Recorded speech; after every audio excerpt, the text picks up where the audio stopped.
전능자라는 제목으로 말씀 증거해 주실 때 만족하는 시간 되기를 주님의 이름으로 축원합니다. 우리 목사님 나오실 때 할렐루야로 환영하겠습니다. 할렐루야. 할렐루야.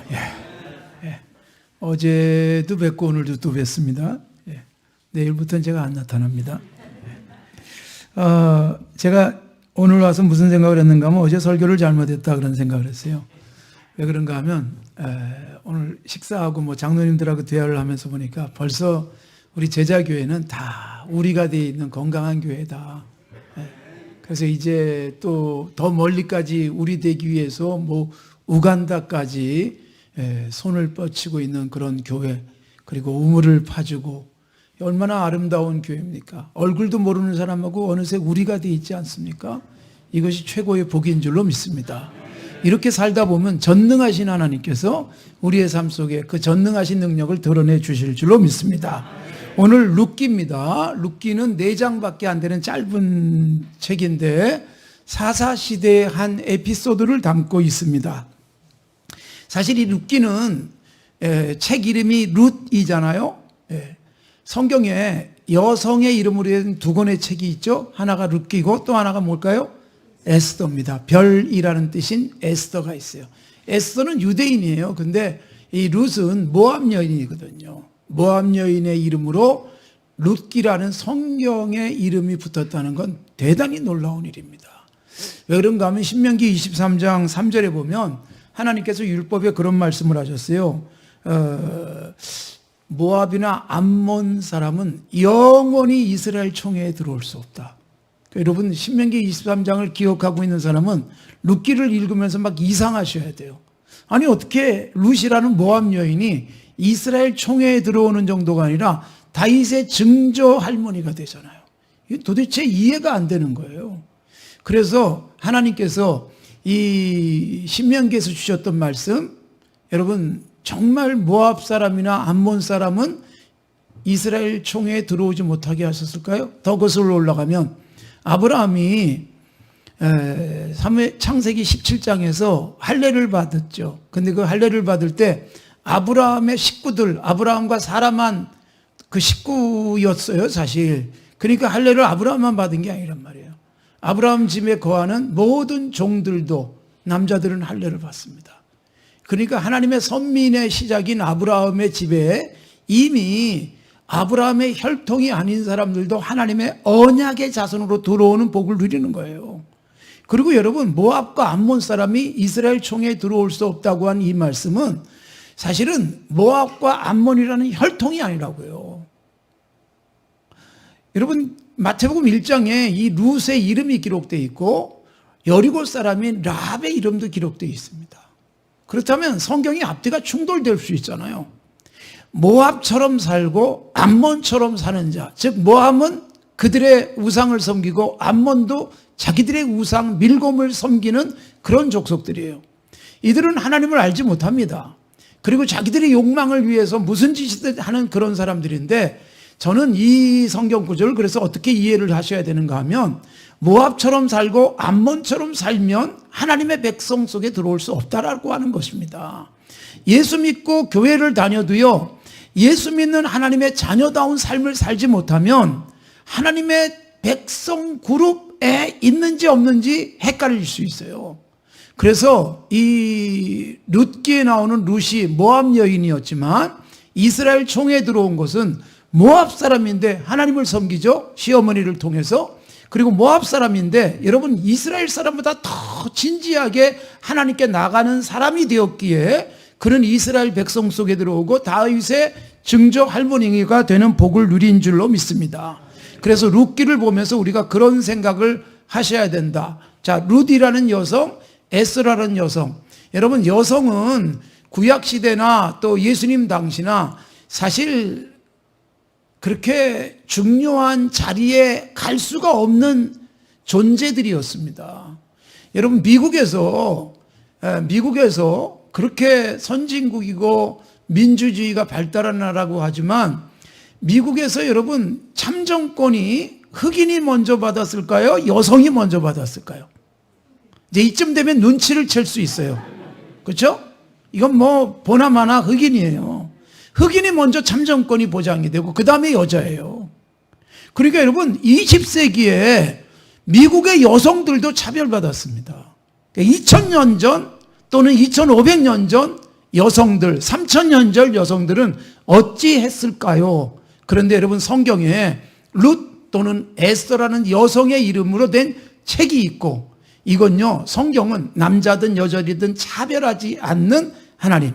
그리고 여러분 사실 우리나라에 복음이 들어오면서 여성 해방이 이루어진 거예요. 사실 여자들이 여러분 우리 아버지의 그 호적 등본을 떼어보면요, 우리 아버지의 어머니 그 위에 어른들 보면 여성들은 이름이 없었습니다. 제가 이름을 알아보려고 그랬더니 그냥 장씨예요. 장씨. 성은 장인데 이름을 안 줘주는 거예요. 호적에 등록이 되지 않는 거예요. 그게 여성들이었어요. 근데 우리나라에 복음이 들어오면서 어떻게 됐어요? 복음이 들어오면서 여성들이 공부하기 시작했어요. 여자 학교가 생기잖아요. 3.1운동 때 여학생들이 굉장히 많이 나가서 희생을 당한 것은 기독교 여학교들이 생겨났고 이화등 거기서 공부했던, 유관순이 그래서 기독교 학교에서 그렇게 공부했던 것이거든요. 여성들에게 공부할 수 있는 기회를 준 거예요. 복음이 구약에서부터 여성을 차별하지 않는 놀라운 하나님 앞에서의 평등, 이 부분을 누구나 하나님의 형상대로 지음받은 귀한 존재, 이 부분을 강조하고 있다는 것을 보여주고 있는 것이지요. 그래서 우리나라에서 최초의 여성 의사도 나옵니다. 최초의 여성 의사 박에스더. 예. 여러분 김점동이라는 여성인데 박씨랑 결혼하면서 그 당시 선교사님들에 의해서 미국식으로 남편 성을 따서, 그리고 마리아라는 이름으로 그가 참 우리나라 최초의 여자 의사가 되는, 미국에 유학까지 갔다 와서 여자 의사가 되는 거예요. 우리나라 최초의 여자 변호사, 우리나라 최초의 여성 조종사, 이런 것들이 생기게 된 이유는 복음 때문입니다. 예수 그리스도를 만나면요, 가치 없게 여겨지던 사람이 가치 있게 여겨지고, 여러분 어린아이도 예수님은 무시하지 않고 받아주시는 놀라운 은총을 입게 되잖아요. 그래서 이 룻이라는 여성, 거기다가 이방 여인, 그런데 여러분 성경에 이렇게 주류가 되어지고 성경에 매우 중요한 인물이 될 수 있다. 내가 여러분 예수님으로 내 인생을 장착하면 내 삶은 하나님이 어떤 가능성을 가지고 세상에 서게 할지 모른다. 그러므로 여러분 우리는 예수님을 우리 가슴속에 모시고 승리하시는 삶이 되시기 바라고, 우리 자녀들에게 여러분 얼마나 공부를 많이 시킵니까? 오늘 아침 신문에 보니까 영어 유치원을 보내기 위해서 또 과외를 시킨대요. 3살짜리에게. 예. 이 동네는 안 그러시겠지만, 예. 정말 허황된 사람들이 사는 동네가 많습니다.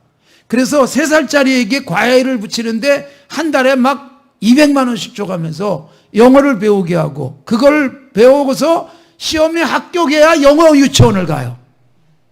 그래서 여러분 3살 때 초시를 치른대요. 첫 시험. 비극이지 않습니까? 그래도 우리는요 얼마나 복된 사람이냐, 우린 3살 때 예수님을 알게 하고 있잖아요. 우리 아이들, 어린아이들. 저는 지금도 정말 감사하고 기억나는 것은 어린 시절에 이 유치부 다니면서 전도사님의 설교가 이렇게 제 가슴속에 확 들어왔어요. 신옥희 전도사님이라고 우리 추현교회 유치부 전도사님이셨는데, 그분은 나중에 이렇게 병원 원목실에서 사역도 하고 그러셨습니다. 제가 목사가 된 다음에 보니까. 그러니까 그런 분들이 여러분 어린아이들 심령 속에 예수님을 심어주는 바람에 저는 어릴 때부터 예수님이 제 속에서 이렇게 역동적으로 움직여 주셔가지고 제가 목사가 될 수 있도록 길을 인도하신 줄로 믿습니다. 그러니까 우리는요 아무리 약하고 작고 보잘것 없어도 예수님 제대로 만나면 인생이 확 열리고 트이게 될 줄로 믿습니다. 이 모압 여인이었던 룻, 여인이었지만 하나님께서 놀라운 복을 주시잖아요. 하나님을 제대로 만나면서. 그래서 이 룻기에 나오는 오늘 이 말씀을 함께 살펴보도록 하겠습니다. 룻기는 4장으로 되어 있는데 시작은 여러분 기근, 굶주림, 죽음, 절망, 탄식이에요. 쓰디쓴 고통, 이게 1장. 4장으로 가면 생명, 풍성함, 웃음, 기쁨, 이렇게 마무리가 되는 거예요. 그러니까 1장을 펼치면 정말 한 집안이 이렇게 몰락할 수 있구나, 이걸 보여주는데, 그게 어떻게 회복되는가를 보여주는 게 룻기인데, 제가 오늘 룻기 1장에 나오는 이 말씀을 통해서 우리 모두에게도 이 룻이 그리고 나오미가 만난 하나님이 우리의 삶 속에 만나지는 복이 있기를 바랍니다. 자, 룻기의 1장에 보면 엘리멜렉의 가정이 나옵니다. 그 안에 나오미와 함께 말론과 기럧 두 아들 네 식구가 살고 있었는데, 이들이 어디에 살고 있었어요? 베들레헴에 살고 있었습니다. 여러분, 베들레헴 그러면 누가 생각납니까? 예수님이 탄생하신 곳이 베들레헴이죠. 베들레헴의 이름의 뜻이 뭘까요? 예, 빵집, 떡집이에요. 우리나라 사람들은 떡집 그러지만 사실은 이스라엘 사람들이 볼 땐 빵집입니다. 지금으로 말하면 베이커리 같은 그런 곳이죠. 예, 뭐 파리바게뜨 뭐 이런, 예, 그런 빵집이었습니다. 그러니까 이 빵집에서 예수님이 탄생하셨다는 건 굉장한 의미가 있죠. 예수님이 요한복음 6장에서 그런 말씀하셨어요. 오병이의 기적을 행하시고 내가 하늘에서 내려온 빵이다. 우리말에는 떡으로 번역되어 있지만 양식이에요. 그리고 빵이에요. 예수님이 우리에게 주어지는 진정한 생명의 양식, 하늘에서 내려온 참된 빵임을 말씀을 하셨는데, 예수님이 탄생하신 것이 마침 베들레헴 빵집에서 탄생하시는 거예요. 바로 그 빵집에서 되어진 일이에요. 베들레헴에 여러분 흉년이 왔어요. 기근 때문에 먹고 사는 게 어려워졌어요. 여러분, 베들레헴은 여러분 우리에게 그 이름이 보여주는 대로 빵집인데, 그런데 먹을 게 없다. 이름만은 좀 생소하게 느껴지는 환경이 만들어졌어요. 그런데 거기서 뭐 정말 꼼짝달싹 할 수 없는 사람들은 그냥 베들레헴에 남아서 하늘에서 다시 비가 올 때까지를 기다리고 있는 거예요. 그런데 좀 있다고 하는 사람은 살 길 찾아서 가는 거예요. 그 있다고 하는 사람 중에서 살 길 찾아서 모압까지 내려간 사람이 엘리멜렉과 그의 가족들이었습니다. 자, 여러분, 빵집을 버리고 베들레헴을 버리고 모압으로 내려가요. 모압은 이방 사람들의 땅이에요. 여러분, 모압은 이방 사람들의 땅일 뿐만 아니라 이때까지만 해도 율법을 통해서 보면 모압과 암몬은 이방인의 땅, 그리고 모압과 암몬 사람은 이스라엘 총회에 들어올 수 없다는 율법을 잘 알고 있는 하나님의 백성들이요, 이 베들레헴 떡집, 빵집을 버리고 먹을 걸 찾겠다고 모압으로 내려가요. 그 모압에 내려가서 사는 동안에 어떤 일이 일어나는가? 당장 먹을 것을 구할 수 있었을지 몰라요. 당장은 배불리 먹었을지 몰라요. 여러분, 이 베들레헴에서 모압으로 이민을 갈 수 있는 사람은 그래도 경제적으로 여유로운 사람이에요. 아이고, 여기서 먹을 것도 없고 돈 있으니까 이민을 가죠. 돈도 없는 사람은 그냥 남아있는 거예요.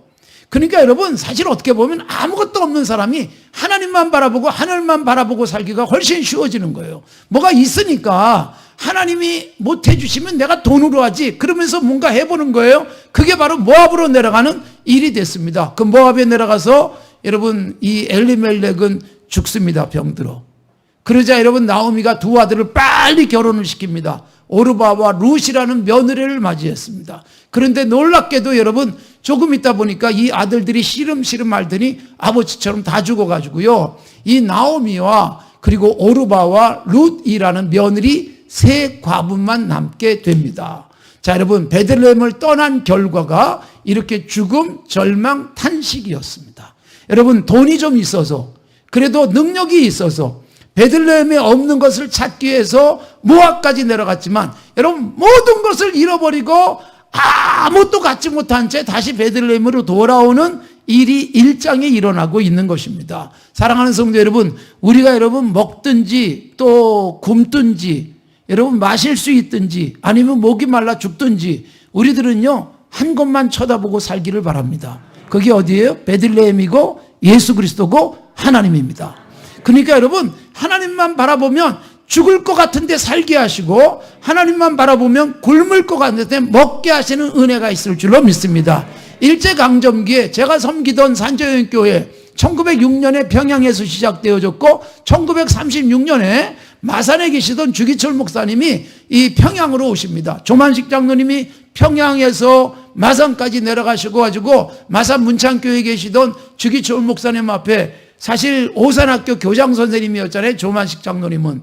그리고 주기철 목사님은 오산학교 제자예요. 그런데 장로님이 주기철 목사님 앞에 가서 무릎 꿇고 평양에 오셔서 우리 교회를 살려주시고 평양을 살려달라고. 그래서 주기철 목사님을 모시고 오는 거예요. 1936년에 오셔가지고 1937년에 예배당을 새로 짓고 1938년이 여러분 우리나라 한국 장로교회 가장 부끄러운 해가 됩니다. 일제가 신사참배를 강요하니까 우리 교단 총회가 신사참배를 하자.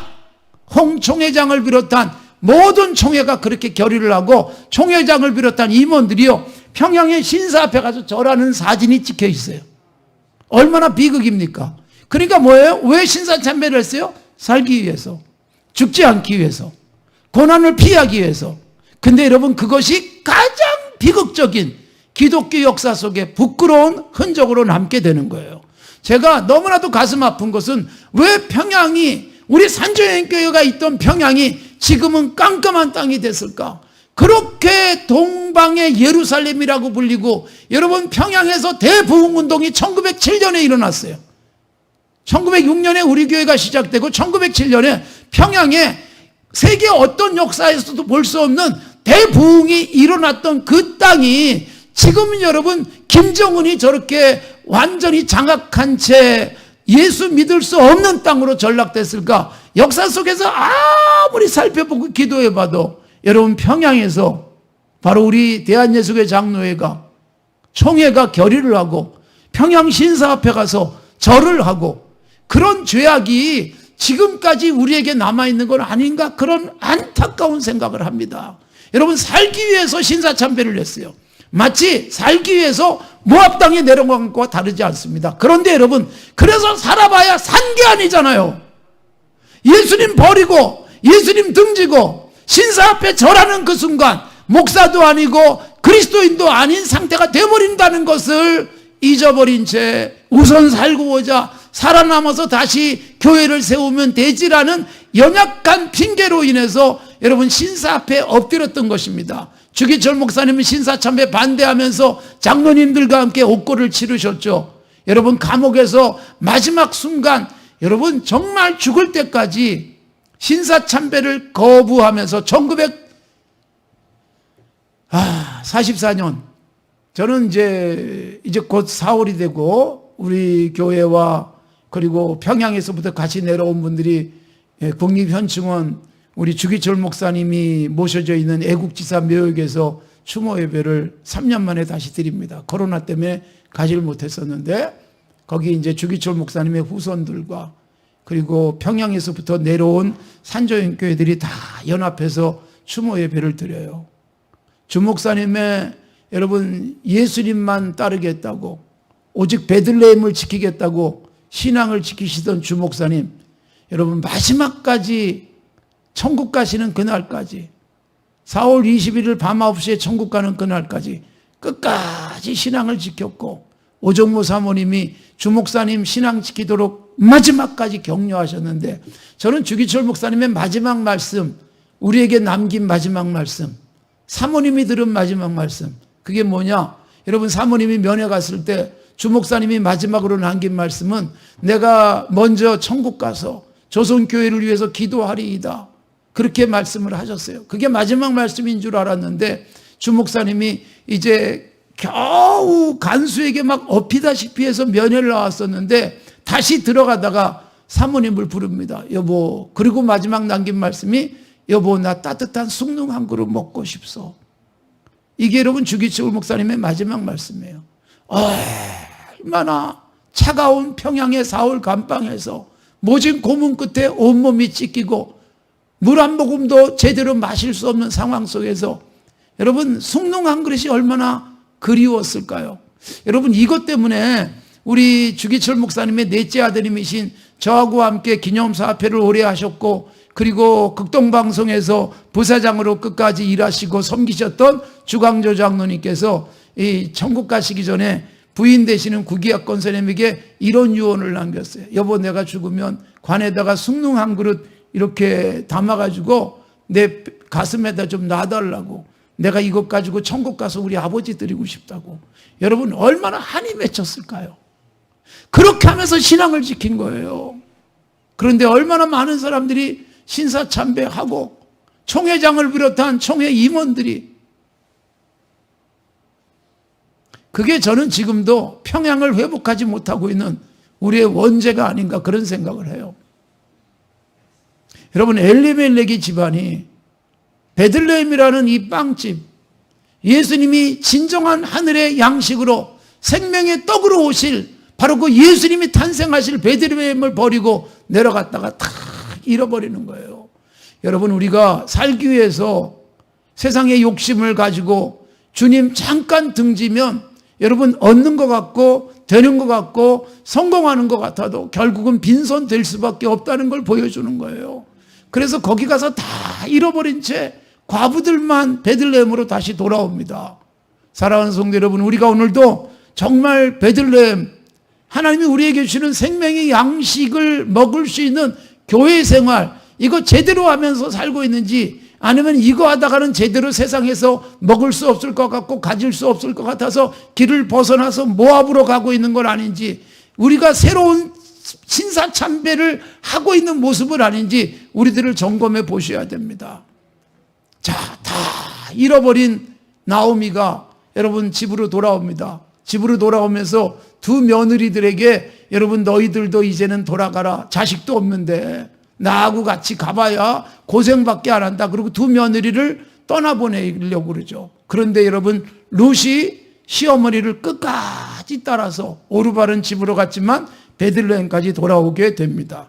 그러니까 여러분 하나님은 사람이 잘못해도요 역사 속에서 섭리하세요. 간섭하셔가지고 분명히 엘리멜렉의 집이 잘못한 거예요. 잘못된 선택을 한 거예요. 그러나 거기 가서 여러분 잘못돼서 다 잃어버렸지만 하나님께서는 놀라운 섭리를 하셔가지고 모압 여인인 룻이라는 한 아름다운 여인을 베들레헴으로 돌아오게 하시고 하나님의 백성이 되게 하는 놀라운 섭리를 하신 거죠. 그러니까 여러분 이렇게 오해하지 마십시오. 엘리멜렉이 모압으로 안 내려갔다면 룻도 없을 것이다 라고 생각하시면 안 되고요. 여러분 분명히 잘못된 길을 갔지만 하나님은 이것들을 좋은 것으로 바꾸시는 역사를 하신 거예요. 그걸 섭리라고 하는 거예요. 그래서 룻이 이 베들레헴으로 돌아오게 되는 거죠. 그런데 여러분 룻이 베들레헴으로 돌아오는 과정을 보면 어떻게 룻이 베들레헴으로 오게 되나요? 이 오르바와 룻을 앉혀놓고 이 시어머니가 너희들 집으로 돌아가, 너희들 친정으로 돌아가, 나는 나의 고향 베들레헴으로 돌아갈 거야. 그럴 때 두 여인이 다 붙들었어요. 두 여인이 우리 어머니 따라 갈게요. 그러다가 결국 오르바는 울면서 친정으로 돌아갔는데 룻은 끝까지 따라가죠. 룻이 끝까지 따라가는 이유가 뭘까요? 어머니 하나님이 내 하나님 될 겁니다. 여러분 이게 뭐냐 하면 우리가 어떻게 사느냐는 그래서 중요한 거예요. 예수 믿는 사람이 예수 안 믿는 사람들 속에서 어떻게 살아가느냐. 여러분 룻은 시어머니하고 살면서 모압 여인이에요. 모압의 우상을 섬기던 여인이에요. 그런데 이 엘리멜렉이 집에 시집에 와가지고요 시어머니를 보는 거예요. 시어머니가 얼마나 하나님을 잘 섬기는지. 여러분 이 시어머니가 하나님을 잘 섬겼다는 건 제가 그냥 추측하는 게 아니고 무엇을 통해서 알게 되는가 하면, 자, 두 며느리 앉아놓고 이제 너희들 친정으로 돌아가라고 하면서 뭐라고 말하는 줄 아세요? 너희들이 우리 아들들이 살아있을 때 너무나도 잘해줬어, 고마워, 이 인사하는 거예요. 여러분 전통적으로 우리나라 시어머니들이 이렇지 않습니다. 여러분들 중에도 시어머니가 계실 텐데 시어머니가 자기 두 아들이 다 죽었어요. 며느리들이 들어와가지고 결혼하자마자 아들들이 다 죽으면 보통 며느리들 모아놓고 뭐라 그러는가 하면 이 내 아들들 잡아먹은 년들아 그럴 거라고요. 이게 일반적으로 많은 사람들이 갖고 있는 생각이에요. 집안에 여자 잘못 들여가지고 우리 집이 재수가 없다고 말하는 사람들이 얼마나 많습니까? 근데 여러분 이 나오미가 하나님 섬기는 사람이잖아요. 잠깐 엘리멜렉 남편을 따라서 베들레헴 버리고 모압에 내려왔지만 거기서도 하나님을 제대로 바라봤고 하나님을 제대로 섬기는 건요, 여러분 거기에 유대 사람들이 있어서 하나님 앞에서 제사를 드리고 회당에 모여서 같이 예배드리고 뭐 그런 모습은 없었을 때고, 그런데 거기서 뭐래요? 하나님을 섬기는 사람답게 착하게 사는 거예요. 며느리들에게 내 아들들이 죽었지만 살아있을 때 너희들이 너무나도 잘해줘서 고마워. 여러분, 이 따뜻한 말이 여러분 그동안 어떻게 며느리라고 살았는지를 보여주고, 며느리들이 이런 시어머니라면 내가 끝까지 따라갈 만하다.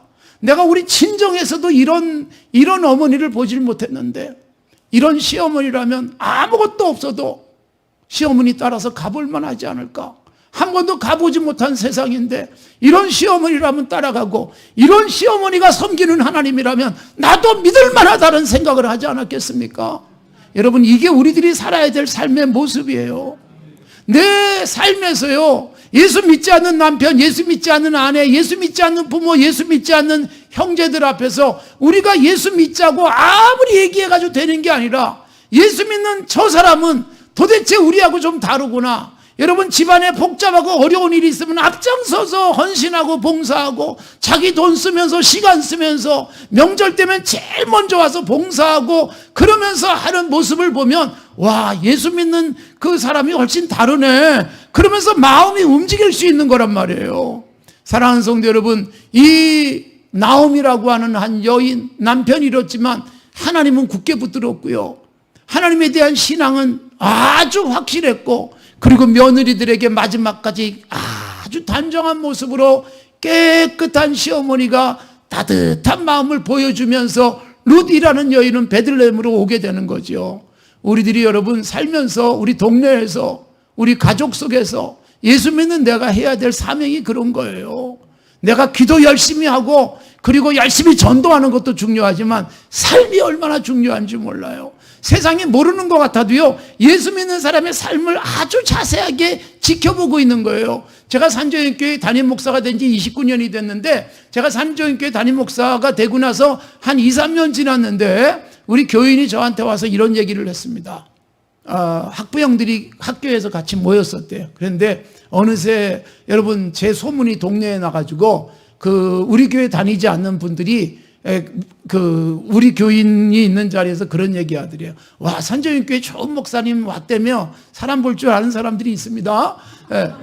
그렇게 얘기를 하더래요. 그러니까 사람들이 맞아, 그렇대, 소문이 났어, 막 이러는데, 근데 그 중에 한 사람이 이렇게 말하더래요. 근데 그 목사님 지나보니까 무단횡단 하더라, 그러더래요. 제가 우리 교인이 와서 그런 얘기 하는데 얼마나 놀랐는 줄 아세요? 제가 새벽에 교회에 오려면 길을 건너야 돼요. 도로를 건너야 되는데 이 4차선 도로. 근데 여러분 여기 횡단보도가 딱 하나 있고 그 새벽에 여러분 차가 다니지도 않아요. 그런데 여러분 제가 그냥 새벽기도 가느라고 차도 안 오니까 쓱 건넜는데 그 시간에도 지켜보는 학부형이 있더라고요.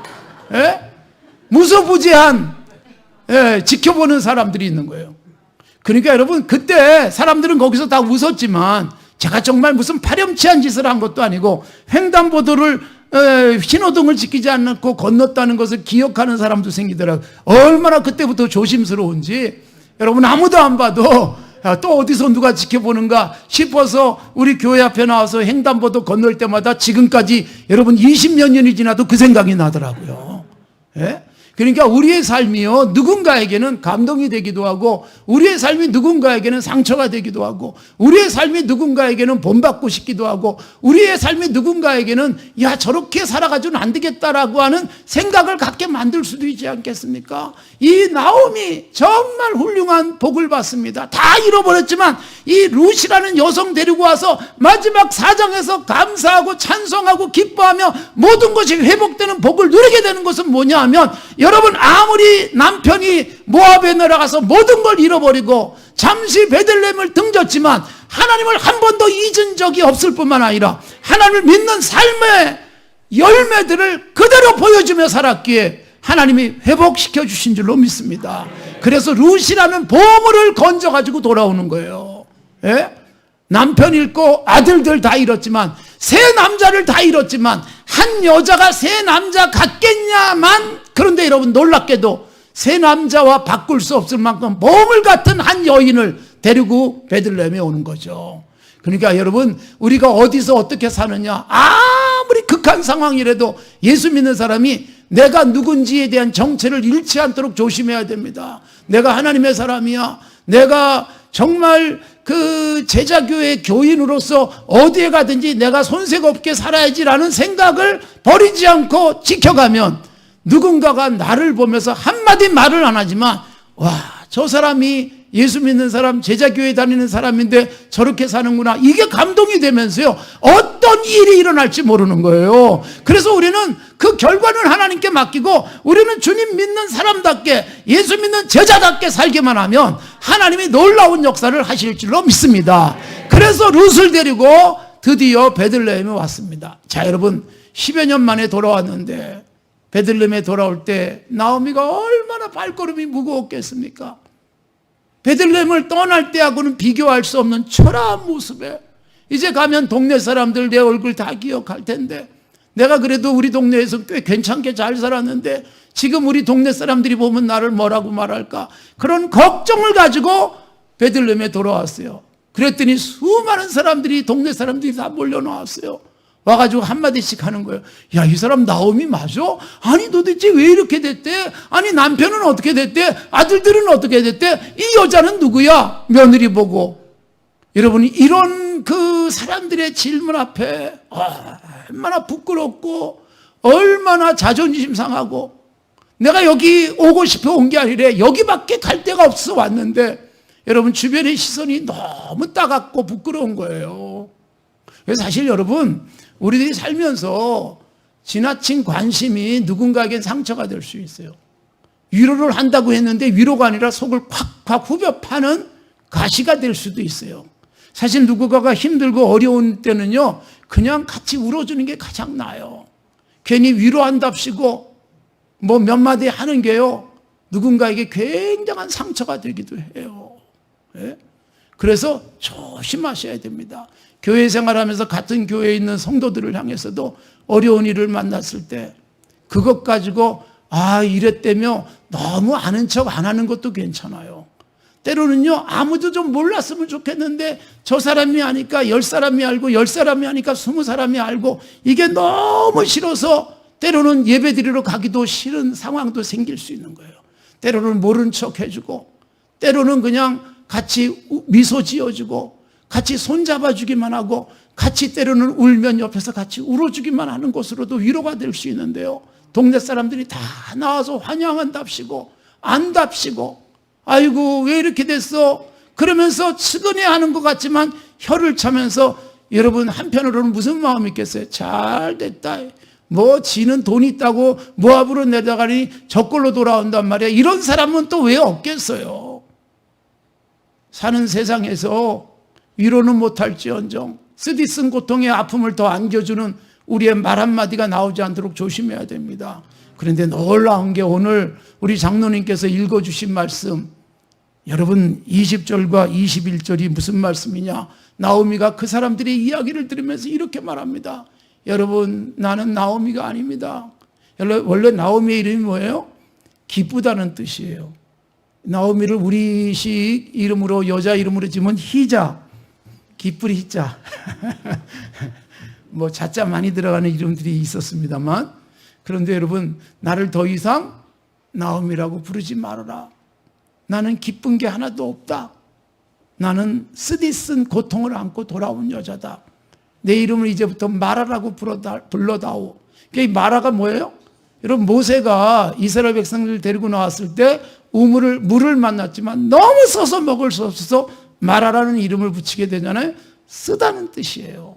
내가 지금 얼마나 쓴 줄 아니? 내가 이렇게 지금 돌아왔지만 내가 얼마나 고통스러운 줄 아니? 그렇게 말하면서 나를 더 이상 나오미가 아니라 이제는 마라야. 그러면서 여러분, 여기 중요한 고백을 해요. 나를 심히 괴롭게 하신 분, 나를 텅 비어서 돌아오게 하신 분, 나에게 징벌하신 분, 나를 괴롭게 하신 분이 누구라고요? 여러분, 전능자. 우리는 보통 전능자 그러면 언제 전능자라는 찬송을 하고 고백을 할 수 있을까요? 이게 사장에 가서 하나님 전능자입니다, 이래야 정상적으로 보일 수 있어요. 사장에서요, 룻이 보아스하고 결혼하고 아이를 낳고 그리고 이 나오미의 집에 예전 것을 다 회복하고 이래서 감격스럽고 기쁠 때, 오, 하나님은 전능자시군요. 오, 전능자 하나님 감사합니다. 이게 정상적인데, 지금 뭐예요? 쓰디쓴 고통을 안고 돌아왔고, 텅 비어버렸고, 완전히 남편 죽고, 두 아들 죽고, 정말 너무나도 큰 고통을 갖고 왔는데, 여러분, 나에게 텅 비게 하신 분이 전능자, 쓰디쓴 고통을 안겨주신 분이 전능자. 여러분, 그러니까, 아니, 전능자라면 어떻게 이렇게 할 수 있습니까가 아니에요. 나를 텅 비게 하셨지만 하나님은 여전히 전능자입니다. 나를 괴롭게 하셨지만 하나님은 여전히 전능자입니다. 고백의 시점이 바로 이때라는 것입니다. 우리가 언제 여러분 하나님을 전능자로 고백하시겠습니까? 언제 우리가 하나님을 찬양하시겠습니까? 여러분, 아무것도 손에 쥘 게 없고 기댈 데도 없고 입을 옷 하나 거칠 게 없는 그런 상황 속에서, 오, 하나님 전능자입니다. 이 고백보다는, 하나님 도대체 나한테 왜 이러세요? 하나님 어떻게 이런 일을 하실 수 있습니까? 여러분, 이건요, 일반적으로 정상적인 사람들의 모습이에요. 저도 목회를 하다 보니까 여러분, 때로는 하나님 앞에 기도가 안 나와요. 기도도 못하고 그냥 주여. 그러다가 한숨 푹 쉬면서, 하나님 나한테 왜 이러세요? 하나님 내가 뭘 잘못했길래 이렇게 합니까? 이런 생각이 들 때가 많은 거예요. 목사인 제가 그런 생각 들 때가 얼마나 많은지. 정상이에요, 정상. 사람이라면, 여러분, 내가 믿던 하나님이 나에게 모든 걸 잃어버리게 하셨다면, 내가 조금 잘못했기로서니 남편까지 죽여야 되고 두 아들까지 죽여야 됩니까? 어떻게 이럴 수 있습니까? 이게 정상이에요. 그런데 여러분, 이 나오미는 하나님에 대한 신앙이 여전히 꿋꿋합니다. 그래요, 나를 괴롭게 하신 분 전능자인 줄로 믿습니다. 나를 텅 비게 하신 분 전능자인 줄로 믿습니다. 여러분, 이 고백이 결국 사장을 만들어내는 거예요. 사장이 돼서 전능자가 아니라 1장에서 아무것도 없을 때, 가장 큰 고통과 괴로움이 있을 때 하나님을 향해서 전능자라고 고백하는데, 성경에 보면 전능자라는, 하나님에 대해서 전능자라는 표현이 몇 번이나 나올 것 같아요? 이게 45번밖에 안 나와요. 하나님이 전능자다 45번. 근데 이 45번 중에 룻기에 2번 나오는 거예요. 그리고 29번은 어디에 나오는가? 욥기에 나와요. 이름이 한자인 두 사람에게서 룻기, 욥기. 욥기에 전능자라는 표현이 가장 많이 나오는 건 의미심장하잖아요. 가장 고통스러운 시험을 겪었던 욥. 너무나도 힘들고 너무나도 차라리 내가 태어나지 않았으면 좋았을 텐데 이 고통을 겪었던 욥. 10명의 자녀들 다 잃어버렸죠. 모든 재산이 잃었죠. 집도 다 없어져 버렸죠. 온몸에는 정말 견디기 어려운 고통이 찾아오는 그때, 여러분, 주신 분도 여호와, 취하신 분도 여호와시니 여호와께서 영광 받으시옵소서 하는 그 욥기에 하나님에 대해서 표현이 전능자라는 게 성경에서 가장 많이 29번이나 나온다. 이 재밌는 표현이에요. 그러니까 여러분, 우리는 언제 하나님이 전능자로 고백되어야 되는가, 이걸 우리에게 깨우쳐 주는 거예요. 나머지 여러분, 이 전능자라는 표현은 그냥 여기저기 조금씩 나오고 있습니다. 그래서 이 전능자라는 표현을 우리는, 여러분, 하나님이 모든 걸 해주셨을 때 전능자가 아니라 아무것도 없을 때도, 하나도 남지 않았을 때도 전능자라는 고백을 하는 그 순간, 하나님은 그때부터 우리에게 진정한 전능자로 오실 줄로 믿습니다. 전능자가 나를 괴롭게 하셨습니다. 전능자가 나를 텅 비게 하셨습니다. 이 고백을 했던 이 나오미에게 드디어 이때부터 하나님이 일하시기 시작하는 거예요. 사실 여러분, 이 나오미가 베들레헴에서 그냥 넉넉하게 살 때 하나님이 전능자로 고백되지 않았어요. 흉년이 오니까 엘리멜렉과 함께 모압으로 그냥 피난 가듯 이민을 가버리고 말았습니다. 그러면서 이런 생각 들었을 거예요. 다른 사람들은 어디 가고 싶어도 갈 능력이 없으니까 못 가는데 내 남편 꽤 전능하지 않아? 내 남편은 식구들 데리고 먹을 것 많은 모압으로 탁 가요. 이러면 여러분, 아버지 짱이잖아요. 내 남편이 최고잖아요. 남들은 여러분 절대로 못 가는데 우리는 해외로 이민을 가요. 그래서 그 나라로 가요. 이러면 여러분 자기 남편이 전능자처럼 보였을지 몰라요. 그래서 모압에서 사는 동안에 그래도 내가 남편 잘 만났지, 결혼 잘했지 이런 생각했을지 몰라요. 그런데 그 남편이 죽는 거예요. 사람이 아무리 능력 있고 사람이 아무리 힘이 있어도 여러분 못할 게 얼마나 많은지 몰라요. 결국은 죽고 아들들도 죽고, 그러니까 기댈 만한 건 싹 사라졌잖아요. 기댈 만한 남편 사라졌죠. 기댈 만한 아들들이 사라졌죠. 이제는 나한테 기댈 사람밖에 없는 처량한 인생이 돼버린 이 나오미가 전능자를 비로소 베들레헴에 와서 고백하며 전능자를 찾게 되는 것입니다. 사랑하는 성도 여러분, 우리에게 전능자 아무것도 없을 때 만나지는 복이 있길 바랍니다. 여러분, 정말 전능자에 대한 진정한 고백이 우리의 삶 속에서 언제든지 나타날 수 있길 바랍니다. 하나님 왜 이러서가 아니라 전능자가 나를 오늘 힘들게 하시는군요. 전능자께서 내 것 오늘 손해보게 하셨군요. 전능자께서 오늘 나를 아프게 하시는군요. 그러면서 여전히 하나님은 전능자입니다. 이 고백. 여러분, 저는 개인적으로 전에 이 지역에서 집회를 연합 집회할 때도 그런 말씀을 드렸지만, 제가 초등학교 5학년 때까지 우리 아버지는 정말 서울에서 부자로 살았습니다. 정말 전능자였습니다.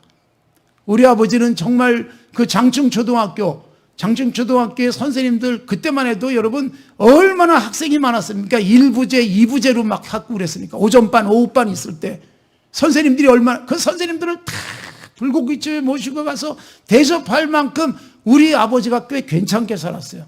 그때 우리 아버지는 정말 전능자였습니다.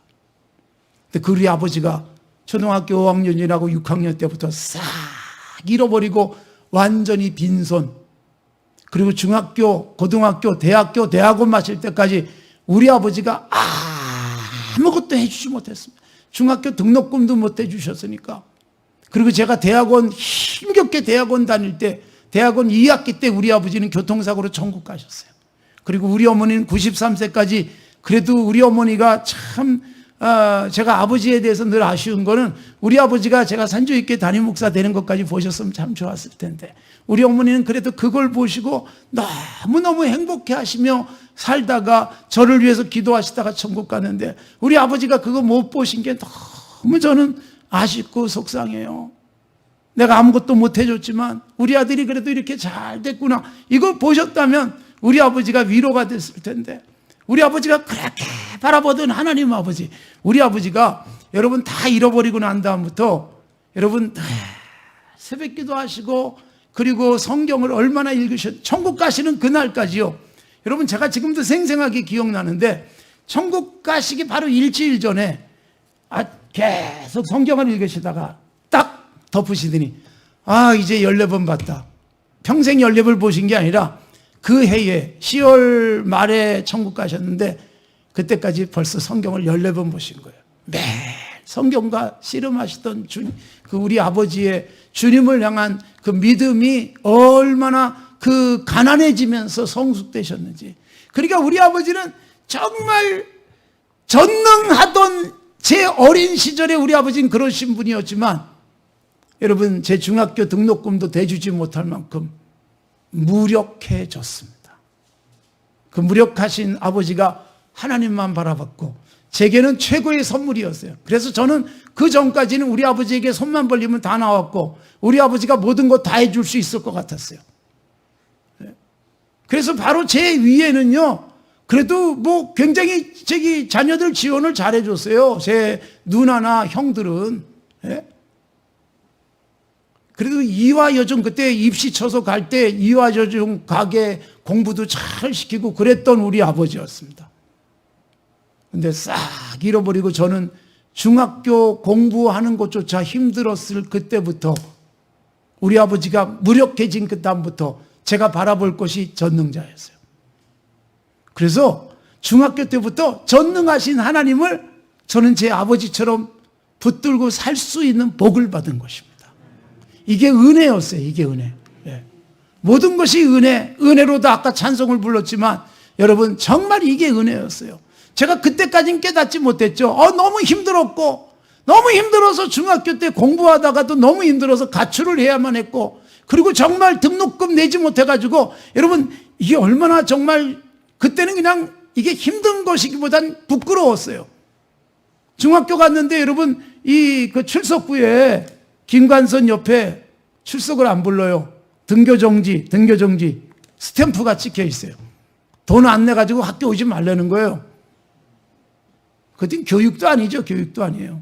돈 안 냈다고 학교 오지 말라고 이게 등교정지라고 찍힌 것을 또 담임선생님이 보여주는 거예요. 너 언제 가져올래? 이러면서. 이게 여러분 친구들 앞에서 그때만 해도 중학교 1학년에 여러분 60명씩 되는데 그 얼마나 여러분 그 당시는 자존심 상했는지 몰라요. 그때 신문 돌리면서 겨우 모은 돈 이거 갖고 겨우 공부하기도 바빴던 그런 때. 근데 여러분 그런 때부터 전능자 하나님을 저는 붙들며 살 수 있었고요. 그 전능자 하나님이 제 인생의 길을 열어주시더라고요.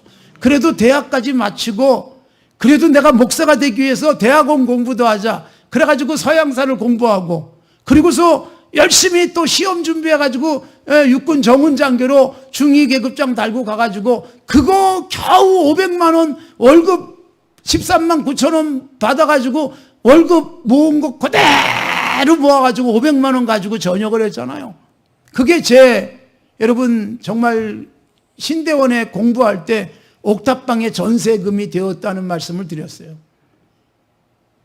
그러니까 저는요 아버지가 다 잃어버렸기 때문에 그때 하늘 아버지 전능하신 하나님을 기대할 수 있었고 이 전능하신 하나님이 그래도 제가 악착같이 공부하는 이 근성이 있었고 교회에서도 일을 하면요 죽어라고 일했습니다.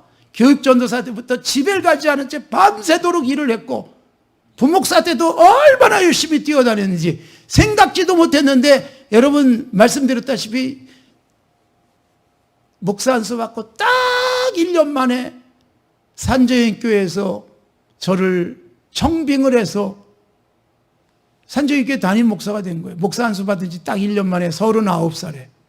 그러니까 여러분 저는 이 상상도 할 수 없는 이게 어떻게 해서 그렇게 될 수 있는지 이해도 안 되는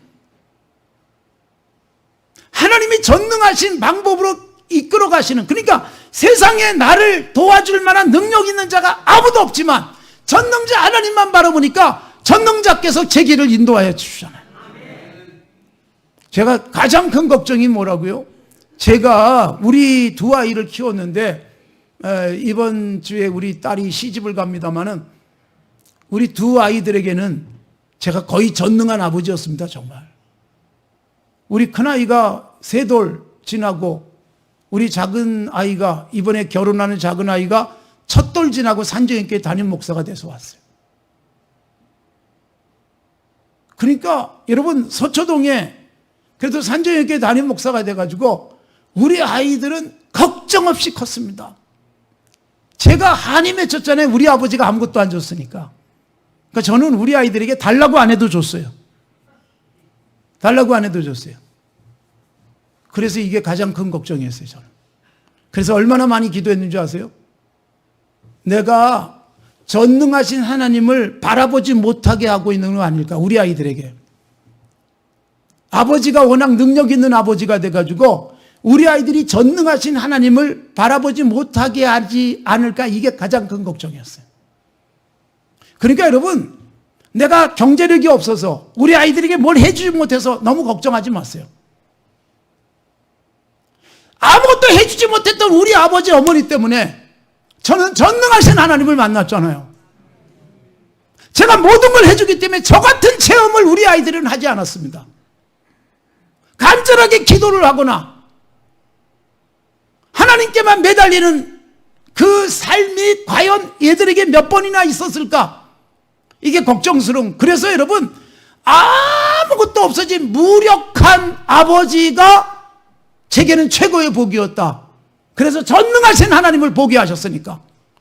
나오미가 남편도 없어지고 기댈 만한 아들도 사라지고 난 다음에 전능자 하나님을 바라보면서 베들레헴 떡집으로 빵집으로 다시 돌아오는 그 순간 정말 전능자가 일하시기 시작하잖아요. 그래서 여러분 2장으로 넘어가면 어떻게 됩니까? 2장에 여러분 바로 무슨 얘기가 나오냐? 보아스 이야기가 나오는데 보아스는 누구냐? 베들레헴에 유력한 사람이 있다. 이건 다른 말로 하면 부자예요. 베들레헴에서 최고의 유력한 사람, 최고의 부자 보아스가 있다. 근데 여러분, 보아스가 딱 2장에 등장해요. 앞에서 전능자라는 고백을 하자 뒤에 전능자일 수는 없지만 세상에서는 힘이 센 사람일 수 있는 보아스가 등장을 하잖아요. 그리고 룻이, 어머니를 따라온 룻이 시어머니를 봉양해야죠. 그래서 어머니에게 허락을 받습니다. 어머니, 베들레헴에 오니까 남의 밭에 가서 이삭을 주워서 먹고 살 수 있더군요. 내가 오늘 다른 사람의 밭에 가서 이삭을 주울 수 있도록 허락해 주세요. 정말 참 훌륭한 또 이 며느리지요. 아니, 시어머니 먹여 살리기 위해서 이삭 주우러 가는데 뭐 물어볼 게 뭐 있어요? 그런데 허락받고 갑니다.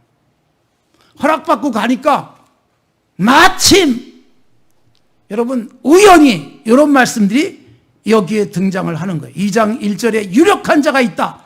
그래서 룻이 어느 밭에 갈까 생각도 하지 않은 채 발걸음이 인도하는 대로 갔더니 여러분 우연히 3절에 보면 보아스의 밭에 갑니다.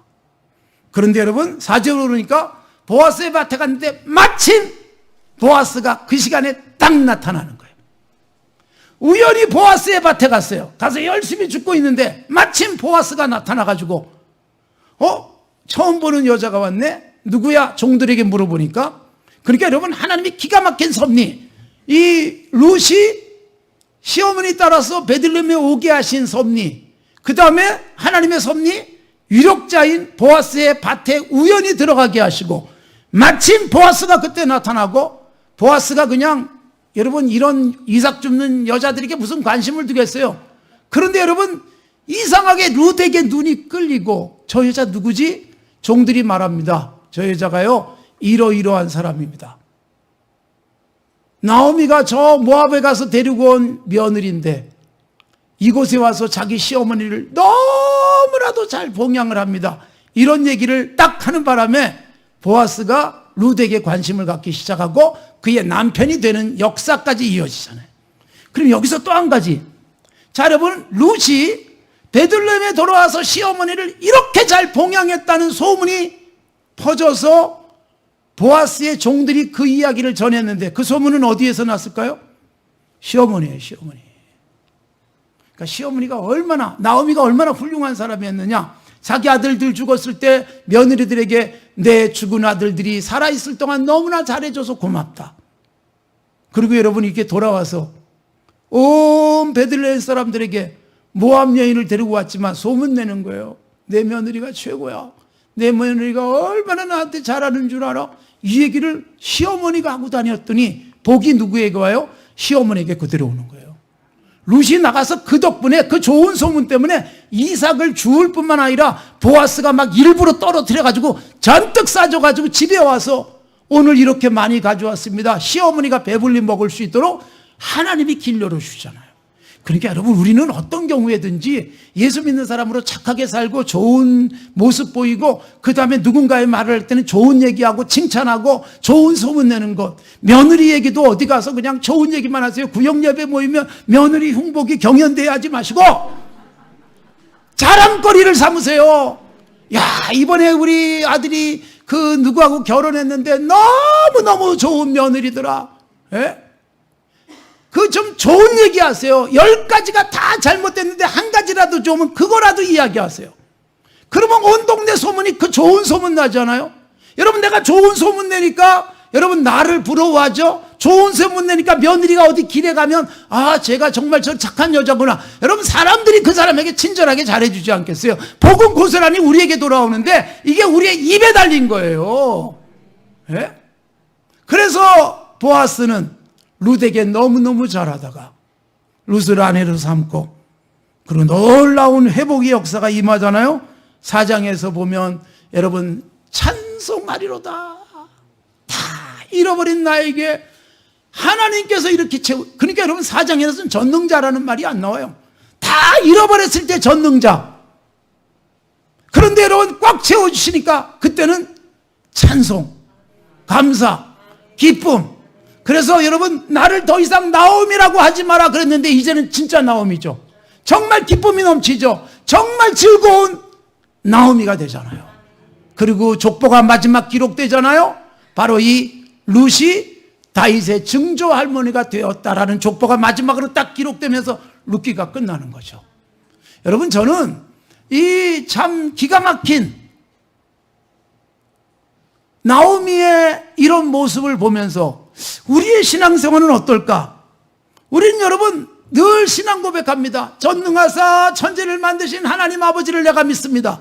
그런데 여러분, 그 전능하신 하나님 아버지가 천지 만들었다는 건 믿지만 전능하신 하나님이 내 인생의 고통과 아픔 속에서 반드시 놀랍고 신비한 섭리를 하실 것을 과연 믿고 살아갑니까? 여러분, 제가 아까 주기철 목사님을 말씀드렸지만 주기철 목사님이 감옥에서 그렇게 모진 고문을 당하고 매를 맞았는데도 죽지 않고 살아났기 때문에 우리는 하나님을 찬송합니까? 그거 아니잖아요. 주기철 목사님이 감옥에서 그렇게 매를 맞고 살아나온 게 아니라 끝까지 믿음을 지키고 승리자가 되는 순교자가 됐기에 우리는 주 목사님을 훌륭한 믿음의 사람이라고 보는 거잖아요. 빌립보서 4장 13절, 내게 능력 주시는 자 안에서 내가 모든 것을 할 수 있다.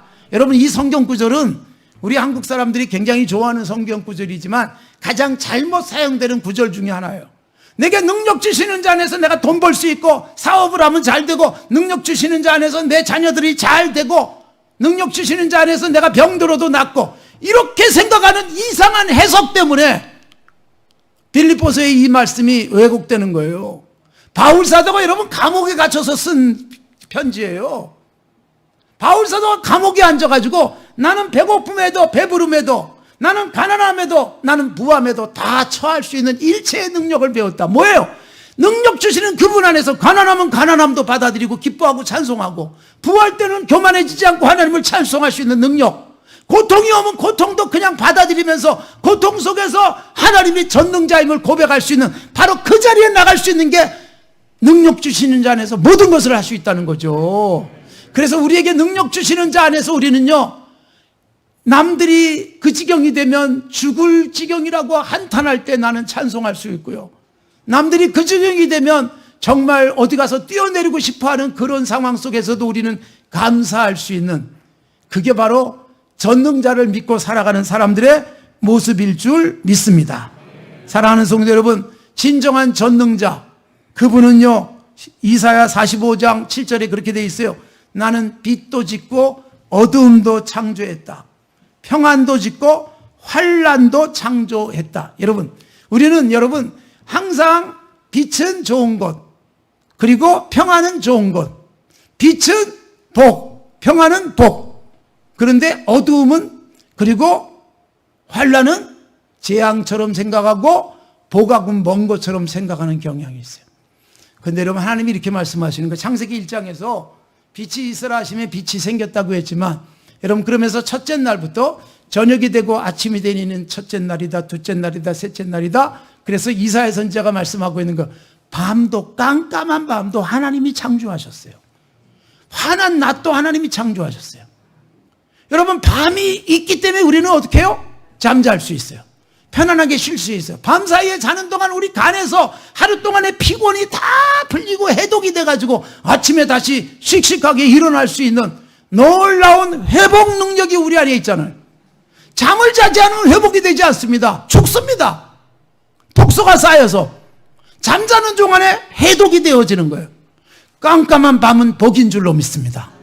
그런데 여러분, 그 깜깜한 밤이 단순하게 그냥 물리적인 깜깜함이 아니라 인생에 생각지도 못했던 깜깜함 같은 앞이 보이지 않는 어려움이 올 수도 있는데, 하나님이 이사야 선지자를 통해서 말씀하신 것, 빛도 내가 창조했고 어둠도 내가 창조했다, 평안도 내가 만들었고, 그리고 재난도 환난도 고통도 내가 너희들에게 준 거야.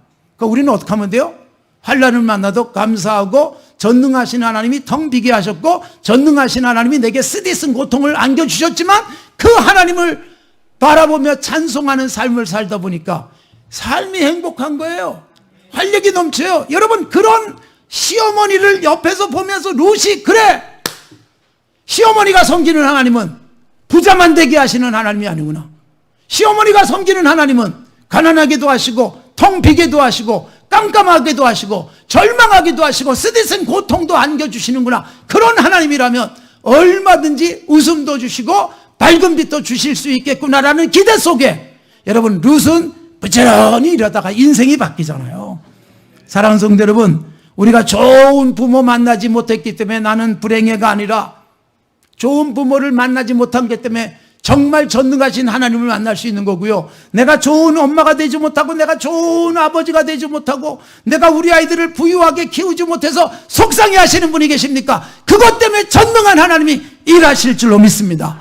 그래서 그 하나님을 우리가 만나고 그 하나님을 우리 자녀들에게 만나게 한다면 우리 인생은 확실하게 달라질 것이고 여러분 이 전능자 우리의 평생 찬양하며 살아가시기 바랍니다. 여러분 하나님이 깜깜한 밤도 만드시고 재난도 만드셨습니다. 전쟁 속에도 역사하십니다. 하나님이 코로나도 우리에게 오게 하셨어요. 인간이 너무너무 교만해져 가지고 의학이 발달하면서 우리는 이제 120세까지 살 수 있다. 여러분 모든 암도 이제 정복한다. 그런 인간들이요 눈에도 보이지 않는 바이러스 앞에 꼼짝 못한 채 3년 동안 셧다운 돼가지고 예배당에도 제대로 못 나오고 지금도 여러분 죽을까봐 마스크 다 쓰고 이러고 있고 이게 뭐예요? 여러분 인간이 그렇게 똑똑한데 어떤 동물도 쓰지 않는 마스크를 우리는 쓰고 사는 거예요. 너무 똑똑해가지고 살겠다고. 하나님께서 우리에게 이런 경험을 하게 하시는 거예요. 야, 니네가 똑똑하고 니네가 의학을 발달시킨다 한들 이런 바이러스 하나 이길 수 있는 줄 아냐? 그리고 바이러스 하나 탁 던져주니까 꼼짝도 못 하잖아요. 보세요. 이 코로나가 어디에서부터 가장 활발하게 번지기 시작했어요? 이게 저 아프리카에 가난한 나라가 아니에요. 인도의 그 불결한 환경이 아니에요. G2라고 불리잖아요. 미국, 중국. 중국에서 시작이 되어져요. 미국에서 확산이 되어져요. 뉴욕이 완전히 셧다운이 됩니다. 그러니까 여러분 이번에 코로나는 신비한 게 뭐냐 하면 가장 부유한 나라, 가장 강한 나라에서 시작되고 가장 강한 나라에서 확산되어지고 전 유럽을 덮어버리고 그리고 여러분 그렇게 잘 나가는 대한민국도 괜찮을 줄 알았더니 여러분 지금까지 이렇게 코로나 상황 속에 있잖아요. 그러니까 인간이 여러분 아무것도 할 수 없는 작은 존재라는 걸 깨닫지 못한 채 다 할 것처럼 큰 소리치고 그러면서 무너지게 하시는. 그래서 역사 속에서 계속 그런 텐션을 우리에게 주시는 거예요. 그런 자극을 주고 긴장을 하게 하시는 거예요. 그래서 여러분 하나님께서 패스 때문에 막 유럽에 어마어마한 사람이 죽게 수천만 명이 죽게 만드시는 역사도 있었어요. 홍콩 독감 때문에 뭐 여러분 우리나라에도 그런 질병들이 있어가지고 휩쓸고 지나가는 일들이 있는데 그런 것들이요 인간이 얼마나 나약한 존재인가를 깨닫게 하시잖아요.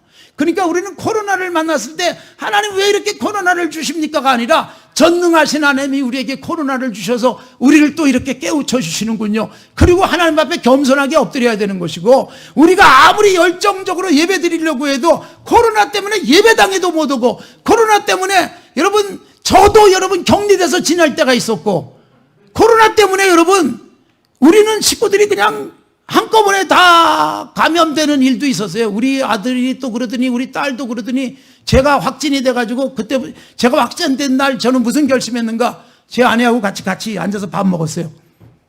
야, 어차피 당신도 걸릴 것 같은데 지금 같이 걸리자. 이거 내가 낫고 난 다음에 당신 걸리면 우리는 계속 불편하지 않냐. 그래가지고 바로 같이 밥 먹고 그랬더니 그 다음날 제 아내도 확진. 그래서 우리는 할렐루야 부르면서 같이 밥 먹고 여러분 코로나 때 얼마나 편한지 아침 먹고 그 다음에 무슨 얘기했는지 아세요? 여보 점심은 뭐 먹을까? 점심 먹고 돌아서서 여보 저녁은 뭐 먹을까? 그러면서 보냈어요. 그러니까 여러분 우리가 아무리 뛰어나고 능력 있고 돈 있고 그것 가지고 되지 않습니다. 저는 아까 밥을 먹으면서 내가 부흥의 하루 잘못 왔다. 왜냐하면 밥을 먹는데 우리 장로님들이 그냥 이 교회 예배당 짓는 간증을 하는데 그게 부흥회였어요. 네. 하나님이 이렇게 역사하시는가 교회 속에서 우리 권 목사님이 이렇게 교회를 개척하고 그리고 예배당을 짓는 과정 속에 생각도 못했던 분들이 의기투합해서 여러분 이 일들을 해나가는 중에 하나님이 기가 막히게 막아주시기도 하고 적절하게 맞춰주시기도 하시면서 일하셨던 모습을 보면 야, 이분이 전능자, 이게 고백이 저절로 나오는 거예요. 그래서 저는 아까 밥 먹으면서 이미 전능자 설교를 제가 들었어요. 우리 장로님들한테. 세상에 부흥 강사 앞에 앉혀놓고 부흥회하는 장로님들은 처음 봤습니다. 그러니까 이미 여러분 교회에서 이미 전능하신 하나님이 일하고 계신 거예요. 우리 교회는 여러분 1906년에 세워져 가지고 막 100년이 넘었다고 자랑하지만 15년밖에 안 된 이 교회 안에 전능하신 하나님이 지금도 일하고 계시잖아요. 예배당 짓는데 일하셨잖아요. 생각지도 못하게 스케줄 맞춰주시잖아요. 생각지도 못하게 돈을 맞춰주시고 생각지도 못하게 지역을 움직여주시고 이제 앞으로 전능하신 하나님이 뭘 해주실까. 특히 여러분 교회가 어려움을 만났을 때, 내가 병이 들었을 때, 와, 전능자께서 이제 뭐 하시려고 이러시나 기대하시면서 여러분 설레는 가슴으로 하나님을 바라보시고 승리하시기 바랍니다. 어려운 일이 생길 때마다 와, 전능자가 이제는 뭘 하시려고 내게 이런 사인을 주시는가 기대하시면서 여러분 우리 제자교회 그리고 이 지역에 있는 모든 성도들이 전능하신 하나님을 삶 속에서 경험하고 전능하신 하나님을 마음껏 간증하는 복이 있길 바랍니다. 우리 권 목사님이 참 행복하다고 생각한 건 우리 장로님들이 저렇게 막 간증할 게 많아가지고 우리 목사님이 이렇게 하셨는데 하나님이 이렇게 도우셨습니다. 저는 그런 장로님들을 보면서 정말 가슴에 감동을 받고 돌아갑니다. 행복한 교회예요. 그래서 목사님, 장로님들이 이렇게 감격 속에서 섬기고 있는 이 교회, 여러분 모두에게 이런 감격과 기쁨이 계속되시고 여러분들에게 전능하신 하나님이 생각도 못했던 신비한 역사 펼쳐주시는 복이 있길 바랍니다.